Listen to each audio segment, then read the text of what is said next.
where do we see the market going in 2021 with the recession hitting? Are we looking more like a 2008 up, like a little blimp, or are we looking like the 2017 crash? Just I'll point out that the crash of 1990 was way bigger than the one of 2017. Even though the one of 2017 was very significant, 20 to 25%. But your mom will tell you that the one of 1990 was 40%.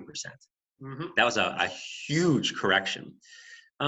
As far as where we're going from here, when the brain thinks sort of logically, obviously with this much damage, obviously we have to pay the price. That's how the brain would think, yes, but not necessarily.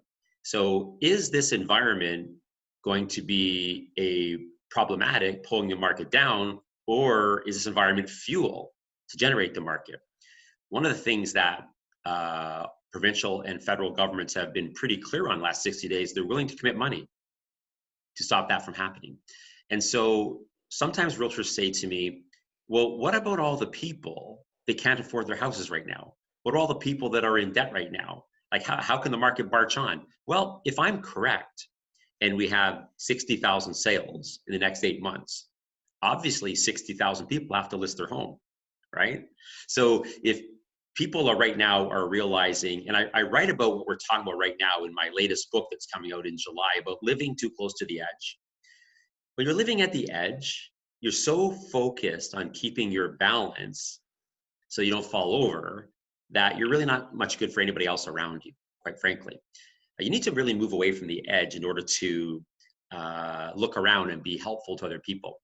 But there's a lot of people that maybe their uncle has a big house or their friend has a big house and they want to have a big house. And they're just too financially stressed right now, to the point where a month or two of problem, they can't weather that.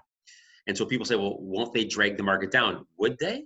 Or are they fuel for the 60,000 people that need to list their home in the next 8 months? Because in order to sell 60,000 more homes, we only have 10,700 on the market. So we need 60,000 people. So these people that have realized and taken stock of themselves in the last 60 days to realize, you know what, this is too much for us. We're living over our means. They will put their homes on the market. They'll say, you know what, we need to sell this big house for $1 million and buy something more reasonable for $700,000.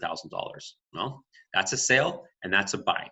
Their situation is not problematic to draw the market down. Their situation is more fuel for what needs to take place.